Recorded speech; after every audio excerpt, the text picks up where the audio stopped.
भाइयों और बहनों, स्वागत है आप सभी का आपके अपने ऑनलाइन लर्निंग प्लेटफॉर्म नीट शास्त्र पे। पिछले क्लास में हम लोगों ने सारे ऑर्गेनिक टेस्ट को डिस्कवर किया था, उसके बारे में पढ़ा, उसमें जो क्वेश्चन बन सकते थे वो सारी चीजें मैंने आप लोगों को बताई थी। तो आज के हमारे इस क्रैश कोर्स में बात करेंगे बच्चों हम लोग इन्वायरमेंटल केमिस्ट्री के बारे में। इन्वायरमेंटल केमिस्ट्री से बच्चों हर साल एक क्वेश्चन, मतलब ऐसे में नहीं कह सकता हूं कि फिक्स होता है, फिक्स तो कुछ नहीं होता। और जो नीट में पैटर्न तलाशते हैं ना, उनका भगवान भी कुछ नहीं कर सकते हैं। नीट के एग्जाम में जिसने पैटर्न तलाशना शुरू किया, देखो मैं जरा कहां से ज्यादा आता है, तो उसका खेल उसी समय भगवान खत्म कर चुके हैं। उसका सिलेक्शन नहीं होना है। ऐसे वीडियोस देखते हैं YouTube पे कि जाने क्या पढ़ के मिलेगा सिलेक्शन, तो फिर आप लोग अपना और अपने मम्मी पापा का समय बर्बाद कर रहे हो। कुछ और काम करो, दुकान खोल लेना चाहिए आपको, जो ऐसी चीजें सर्च करता है। क्योंकि नीट का कट ऑफ इतना ऊपर जाता है, सारे के सारे जितने टॉपिक है सब पे सब टॉपिक इंपॉर्टेंट है। आगे देखिए, यहाँ देखो, तो इसीलिए इन्वायरमेंटल केमिस्ट्री जो है वो हमारे लिए बहुत ही ज्यादा इंपॉर्टेंट है। और इससे क्वेश्चन, एक क्वेश्चन मतलब मिनिमम और मैक्सिमम दोनों एक ही होता है, एक क्वेश्चन इससे आते हैं। आज मैं आप लोगों को प्रीवियस ईयर के क्वेश्चन कराऊंगा, साथ में उनसे रिलेटेड थ्योरी को भी वहीं पे डिस्कस करूंगा। ऐसा नहीं है कि सिर्फ क्वेश्चंस करेंगे, उनसे रिलेटेड जो भी जितनी थ्योरीज होंगी छोटी मोटी, उनको भी ऑन द स्पॉट हम लोग डिस्कस करेंगे। तो जुड़ जाइए वीडियो में, मन लगा के इस लेक्चर को देखिए, क्योंकि लेक्चर आपके लिए बहुत इंपॉर्टेंट है। अगर ये लेक्चर आपको अच्छा लगेगा तो लाइक कर देना वीडियो को, नहीं तो कोई बात नहीं, ठीक है। मुझे जानते होंगे आप लोग, मेरा नाम है शशांक पुरी।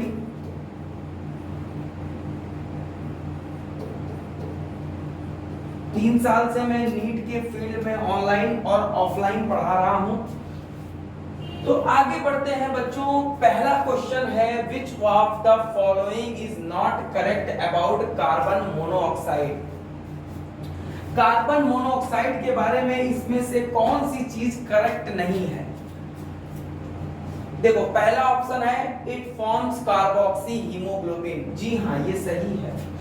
जब कार्बन मोनोऑक्साइड हीमोग्लोबिन के साथ रिएक्ट करता है तो वो बनाता है कार्बोक्सी हीमोग्लोबिन। ये बायो में भी आप ये चीज पढ़ते होंगे।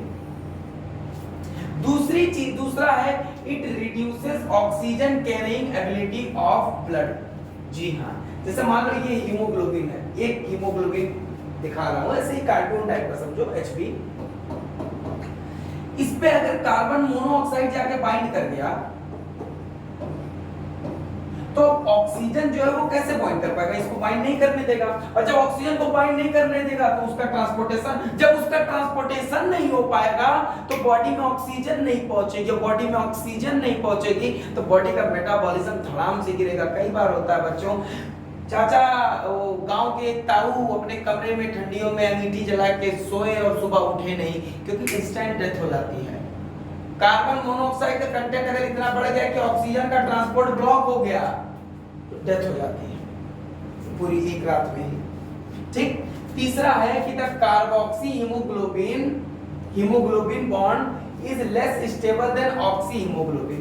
ये तीसरा वाला जो स्टेटमेंट है वो कहता है कार्बन मोनोऑक्साइड और हीमोग्लोबिन के बीच में जो बॉन्ड होता है वो लेस स्टेबल होता है ऑक्सीजन और हीमोग्लोबिन के बीच के बॉन्ड की। वैसे तो आप सब लोग जितने भी बायो के बच्चे होंगे जानते भी होंगे कि ये कथन गलत है। कार्बन मोनोऑक्साइड जो होता है उसका हीमोग्लोबिन के साथ बॉन्ड बहुत ही ज्यादा स्ट्रांग होता है बच्चों, 300 टाइम्स ज्यादा स्ट्रांग होता है। मतलब अगर एक हीमोग्लोबिन रखोगे, इधर एक कार्बन मोनोऑक्साइड रखोगे और इधर रखोगे O2, तो 300 गुना ज्यादा फास्ट रिएक्ट करेगा, ज्यादा स्ट्रांग बॉन्ड बनाएगा। वो किसके साथ? हीमोग्लोबिन, कार्बन मोनोऑक्साइड के साथ। तो तीसरा वाला कथन जो है वो गलत है। तो ऑप्शन कौन सा सही हो जाएगा? सी वाला ऑप्शन सही हो जाएगा। क्या मैं आप लोगों को ये चीज क्लियर कर पाया कि नहीं क्लियर कर पाया? हाँ, अब देखो, कार्बन मोनोऑक्साइड जो होता है वो इनकम्प्लीट कंबशन से बनता है। इसका कहने का मतलब है कि जब कार्बन का कंप्लीट कंबशन, पूरी तरीके से कंबशन करते हो तो कार्बन डाइऑक्साइड बनता है। मान लो ऑक्सीजन कम है या कंबशन नहीं हुआ ठीक से तो कार्बन मोनोऑक्साइड बनता है। ये तीसरा पॉइंट यही था। ठीक बच्चा, आगे बढ़ा जाए। हाँ, among the following the one that is not a greenhouse gas। बच्चों बस एक बात आप लोग याद रखना कि carbon dioxide CH4, water vapour, ये जो वाटर है वो लिक्विड नहीं वेपर, नाइट्रस ऑक्साइड, ठीक है, और क्लोरोफ्लोरोकार्बन और ओजोन आर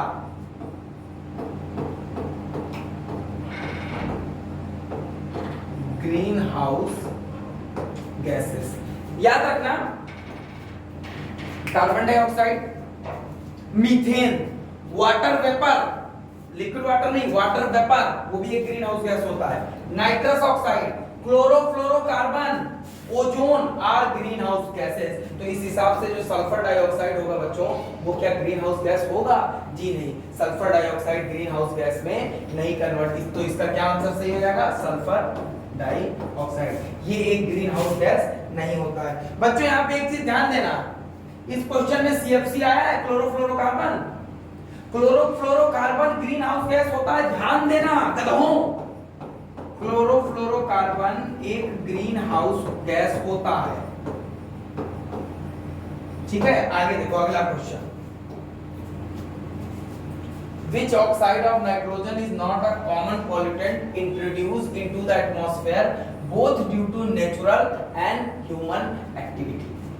ध्यान देना, इस क्वेश्चन में बोला गया है कि इसमें से इन नाइट्रोजन के ऑक्साइड में से कौन सा नाइट्रोजन का ऑक्साइड है जो ह्यूमन एक्टिविटी और नेचुरल एक्टिविटी की वजह से पॉल्यूटेंट की तरह काम नहीं करता। तो बच्चों इसका आंसर आपको ये याद करना पड़ेगा, इसका आंसर हो जाएगा N2O5 डाई नाइट्रोजन पेंटाऑक्साइड।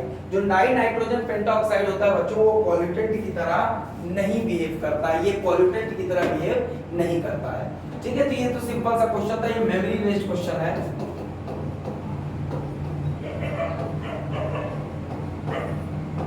याद रखिएगा ये मेमोरी बेस्ड क्वेश्चन, ऐसे क्वेश्चंस को हम क्या कहेंगे? Memory based question. आपको याद ही रखना होगा ये। ये भी memory based. Which of the following is a sink for carbon monoxide? Sink का क्या मतलब होता है बच्चों कि जैसे आप लोगों ने खाना बनाया, खाना बनाने के बाद बर्तन कहाँ धोते हैं? सिंक में। तो अंत में वो चीज कहाँ पे चली जाती है, मतलब फाइनल स्टेज में कार्बन मोनोऑक्साइड बना, अंत में वो कहाँ पे चली जाती है, वो उसी को बोलते हैं सिंक। तो सिंक होता है बच्चों micro organism present in soil. जो सॉइल में माइक्रो ऑर्गेनिज्म प्रेजेंट होते हैं ना बच्चों, वो कार्बन मोनोऑक्साइड के लिए सिंक की तरह काम करते हैं, यानी कि वो कार्बन मोनोऑक्साइड को एब्जॉर्ब कर लेते हैं और उससे अपना मेटाबॉलिज्म कराते हैं। तो इसका क्या ऑप्शन सही हो जाएगा? पहला ऑप्शन सही हो जाएगा बच्चों। ये नीट 2017 में पूछा गया क्वेश्चन है, ये आखिरी बार था मेरे ख्याल से, नहीं नीट 2017 में भी पेपर बहुत इजी आने लगा था। नीट 2016 आखिरी बार था जब पेपर एक दर्जे का आया था, एक लेवल का आया था, उसके बाद से तो सब कुछ खत्म ही। हाँ, which one of the following is not a common, not a, question को ध्यान से पढ़ा करो, not a common component of photochemical smoke। Photochemical smoke क्या होता है? जैसे मैं बताता हूँ, कुछ केमिकल्स होते हैं जो सनलाइट की वजह से टूट जाते हैं और वो स्मोक का फॉर्मेशन कर लेते हैं, ठीक है। स्मोक का मतलब आप लोग जानते हो क्या होता है बच्चों? जब फॉग जानते हो ना, स्मोक और फॉग मिल जाता है तो स्मॉग बनता है। स्मोक मतलब धुआं, उसमें गैसेस होती हैं, वो फोटोकेमिकल रिएक्शंस की वजह से वो किसी जहरीली गैसों में, जहरीली का मतलब ये नहीं कि मौत हो जाए, मतलब जो हमको नुकसान करे, उन गैसों में टूट जाता है वो स्मोक। और जब उसी टाइम वहां पे फॉग भी मौजूद होता है तो ये धुआं जिसमें गैसेस हैं, पॉल्यूटेंट गैसेस, और ये फॉग आपस में मिल जाता है तो बना देता है फोटोकेमिकल स्मॉग, ठीक है। अब अच्छा, फोटोकेमिकल स्मॉग में बच्चों पूछा कौन सा नहीं होता है, तो याद रखना फोटोकेमिकल स्मॉग में क्लोरोफ्लोरोकार्बन्स नहीं होते हैं। तो एक चीज याद रखना, CFC पहले बताया, CFC जो होता है बच्चों वो ग्रीन हाउस गैस तो होता है, CFC एक ग्रीन हाउस गैस तो होता है, लेकिन CFC तुम्हारा फोटोकेमिकल स्मॉग का हिस्सा नहीं होता है। इसीलिए मैंने पिछले के पिछले स्लाइड में बोला था कि इस चीज पे ध्यान देना है, ये चीज सही है। सीएफसी एक ग्रीन हाउस गैस होता है, लेकिन सीएफसी फोटोकेमिकल स्मॉग में नहीं उसका कंपोनेंट होता है। ठीक है, क्या ये बात आप लोगों को क्लियर हो गई मेरे प्यारे बच्चों? देखो, Which one of the following statement regarding photochemical smoke is not correct? Photochemical smoke में कौन सी बात करेक्ट इसमें से नहीं है? सबसे पहला है carbon monoxide does not play any role in photochemical smoke formation। ये बात बच्चों एकदम सही है। कार्बन मोनोऑक्साइड जो होता है वो फोटोकेमिकल स्मोक के फॉर्मेशन में कोई भी रोल प्ले नहीं करता, ये बात सही है। Photochemical smog is an oxidising agent in character. ठीक है, अगला है photochemical smog is formed through photochemical reaction involving solar radiation. और अगला है photochemical smog does not cause irritation in eyes and throat. देखो, फोटोकेमिकल स्मोक जो होता है वो ऑक्सीडाइजिंग एजेंट होता है इन कैरेक्टर में, ये वाला कथन सही है। तो फोटोकेमिकल स्मोक की पहली बात आपने क्या सीखी इस क्वेश्चन से? मैंने बोला था कि प्रीवियस ईयर क्वेश्चन के साथ साथ उसको थ्योरी जोड़ के, तो फोटोकेमिकल स्मोक की सबसे पहली बात आपने क्या सीखी कि फोटोकेमिकल स्मोक में कार्बन मोनोऑक्साइड का कोई रोल नहीं होता है। दूसरी बात आपने क्या सीखी फोटोकेमिकल स्मोक के बारे में बच्चों कि फोटोकेमिकल स्मोक जो होता है वो ऑक्सीडाइजिंग इन नेचर होता है। पहली बात, कार्बन मोनोऑक्साइड का रोल नहीं। दूसरी बात कि photochemical smog is a oxidising agent. तीसरी कि photochemical smog is formed through photochemical, क्या ही इसमें समझ, नाम ही में फोटोकेमिकल, तो फोटोकेमिकल रिएक्शन से बना होगा ना। फोटो का मतलब लाइट, केमिकल का मतलब केमिस्ट्री वाले जो केमिकल्स होते हैं। ठीक है, तो लाइट की वजह से जो रिएक्शंस होती है ना उसको फोटो रिएक्शंस बोलते हैं। ठीक है, चौथा है photochemical smog does not cause irritation. अरे यार ये गलत है, एनसीईआरटी में साफ साफ लिखा है फोटोकेमिकल स्मोक जो होता है वो हमारे आंखों में और हमारे थ्रोट में जलन, इरिटेशन कॉज करता है। तो कौन पूछा था नॉट करेक्ट ना, तो ये वाला नॉट करेक्ट है, तो सही ऑप्शन कौन सा हो जाएगा? डी वाला हो जाएगा। 2012 नीट 2012 मतलब एएमपी 2012 का सवाल है। ठीक है, तो प्रीमियंस करके हो तो अगला, हाँ देखो, which one of the following is responsible for depletion of ozone layer in the upper strata में? ठीक है, जो ओजोन अपर एटमॉस्फेयर का अपर स्ट्राटा है जहां पे यूवी रेज पाई जाती हैं अच्छी खासी, वहां पे क्या करता है ओजोन का डिप्लेशन कौन करता है? तो बच्चों सबसे पहले मैं इसका आंसर बता देता हूं कौन होगा। इसका आंसर होगा फ्रियॉन। ठीक है, फ्रियॉन क्या होता है मैं बता देता हूं। फ्रियॉन बच्चों क्लोरोफ्लोरोकार्बन होता है। ठीक है, क्लोरोफ्लोरोकार्बन ही होता है फ्रियॉन्स। अब होता क्या है, फ्रियॉन्स कहां इस्तेमाल किया जाता है बच्चों? प्रोपेलेंट की तरह इस्तेमाल किया जाता है, प्रोपेलेंट इन एरोसॉल स्प्रे। ठीक है, एरोसॉल स्प्रे में प्रोपेलेंट की तरह यूज किया जाता है, रेफ्रिजरेशन में यूज किया जाता है। ठीक है, रेफ्रिजरेशन में यूज किया जाता है। आग बुझाने के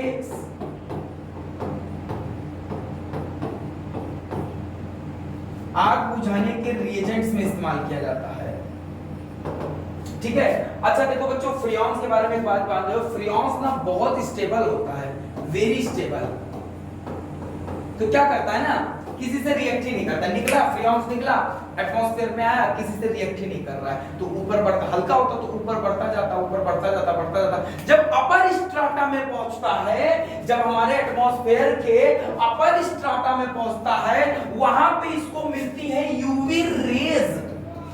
बहुत ही इत्मीनान से सुनना, जब ये अपर स्ट्राटा पे पहुंचता है फ्रियॉन्स, तो उसको मिलती है UV rays, and UV rays और रेज ऑफ हाई एनर्जी।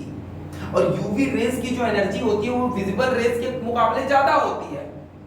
हाँ, रिएक्ट नहीं करते थे ये किसी से, लेकिन यूवी रेज की एनर्जी इतनी ज्यादा होती है, बोला कि अरे रुको फ्रियॉन्स, इतनी औकात नहीं है, यहां से पार करो। तो यूवी रेज क्या करता है ना, फ्रियॉन्स से क्लोरीन रेडिकल जनरेट कर देता है, और ये क्लोरीन रेडिकल जाता है O3 के साथ और इससे ClO और O2 बना देता है।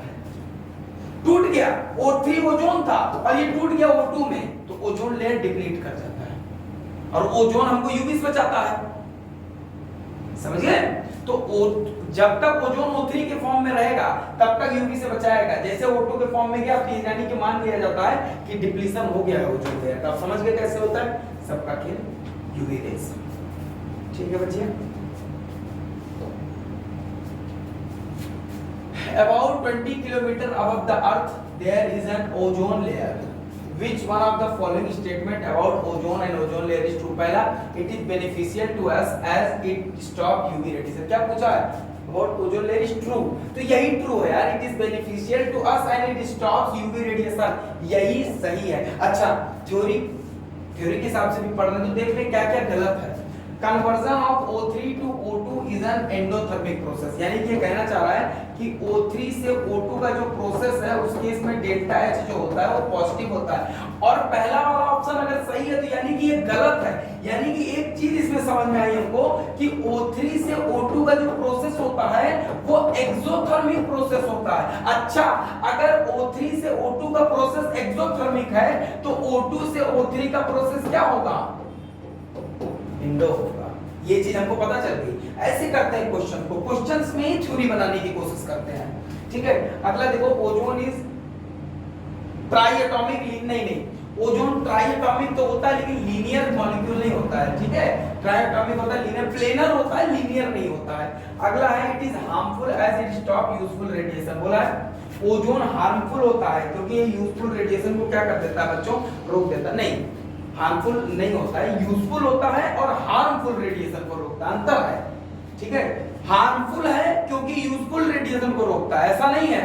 यूजफुल है क्योंकि हार्मफुल रेडिएशन को रोकता है। अगला है which one of the following statement is true? Clean water would have BOD value of 5 ppm। देख लो बच्चों, ये बात, ये स्टेटमेंट सही है। ठीक है, एक बात याद रखना, कोई जो क्लीन वाटर होता है उसका बायोलॉजिकल ऑक्सीजन डिमांड जो होता है वो 5 ppm से कम होता है, याद रखना। ठीक है, अगला fluoride deficiency in drinking water is harmful. Soluble fluoride is often used to bring its concentration up to 1 ppm। ये भी स्टेटमेंट जो है बच्चों वो सही है। ठीक है, अगला है when the pH of rain water is higher than 6.5 it is called acidic rain. ये स्टेटमेंट गलत है। ठीक है, pH of rain water is higher than 6.5। नहीं, जब pH जो होता है बच्चों, जब pH जो होता है वो 5.6 से कम जाता है ना, तब उस रेन को हम लोग क्या बोलते हैं? एसिड रेन बोलते हैं।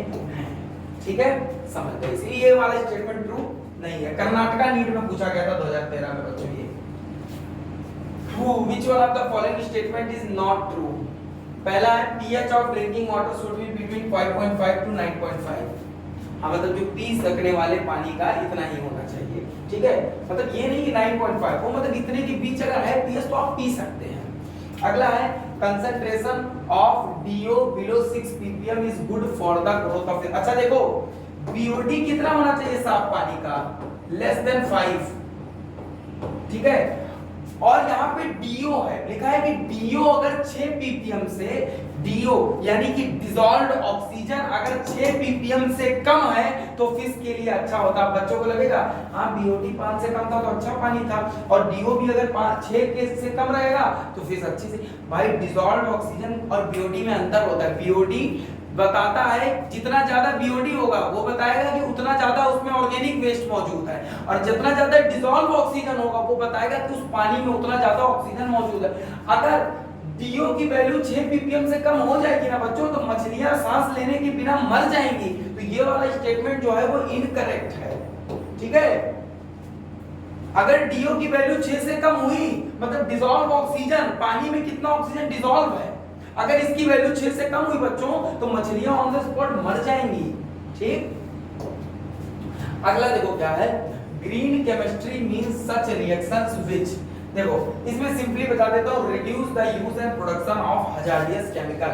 ठीक है, अगर हम मान लीजिए इस तरीके से रिएक्शन कोई करवा रहे हैं, अगर मान लीजिए हम कोई भी रिएक्शन दुनिया में होती है उसको हम किसी इस तरीके से करवाने लगे जिसमें हार्मफुल सब्सटेंसेस कम बने, वो सारे रिएक्शंस ग्रीन केमिस्ट्री के अंडर में आते हैं। बस इतना था हमारा बच्चों आज का सेशन। बहुत छोटा चैप्टर था, इसीलिए सेशन आज हमारा जल्दी खत्म हो गया।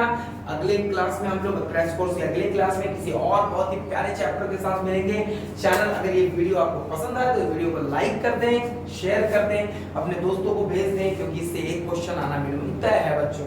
ठीक है, तो रेगुलर हम मिलते रहेंगे। चलिए बच्चों, अगले क्लास में मिलते हैं आपसे उसी समय पे। धन्यवाद।